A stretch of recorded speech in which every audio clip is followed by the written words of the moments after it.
ফুটবলের অন্যতম আকর্ষণীয় পুরস্কার ব্যালন ডিওর কে জিতবেন এমন উদ্দীপনা আগে থেকে রয়েছে ভক্ত সমর্থকদের মাঝে। প্রতিযোগী ফুটবলার এবং তাদের সতীর্থের মাঝে সেই রোমাঞ্চ ছুঁয়ে যায়। এবার ব্যালন ডিওরের সবচেয়ে আলোচিত নাম ব্রাজিলিয়ান তারকা রাফিনহা, যার জন্য কোটি কোটি ভক্ত অপেক্ষায় আছেন। হয়তোবা এবার ব্যালন ডিওর হাতে উঠতে পারে ব্রাজিলিয়ান এই তারকার। আর তার সবচেয়ে বড় সুখবর দিলেন লিওনেল মেসি। তার পছন্দের তালিকায় নাকি সবচেয়ে এগিয়ে রাখেন রাফিনহাকে। কি বলেছেন মেসি, চলুন জেনে নেই বিস্তারিত রিপোর্টে। বিশ্ব ফুটবলের সবচেয়ে মর্যাদাপূর্ণ ব্যক্তিগত পুরস্কার হলো ব্যালন ডিওর। প্রতি বছর ফ্রান্স ফুটবল ম্যাগাজিন এই পুরস্কার প্রদান করে থাকে।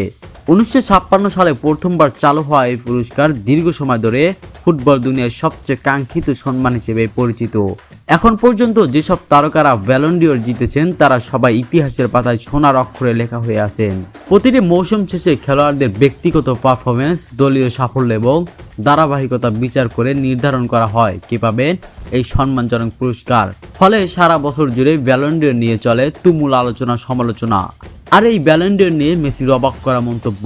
সম্প্রতি এক সাক্ষাৎকারে মেসিকে প্রশ্ন করা হয়েছিল এবছর ব্যালন ডিওরের জন্য তিনি কাকে এগিয়ে রাখছেন। উত্তরটা ছিল একেবারে চমকপ্রদ। মেসি বলেন, আমি যদি সুযোগ পেতাম ভোট দিতাম রাফিনহাকে।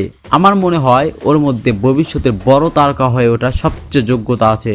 ব্যালন ডিওর সবসময় এক বিরাট উত্তেজনার নাম, তবে এবার মেসির মুখ থেকে রাফিনহার নাম শোনার পর অনেকে হয়তো আরো কৌতূহল নিয়ে অপেক্ষা করবেন শেষ পর্যন্ত কার হাতে উঠবে 2025 সালের সোনালী বল।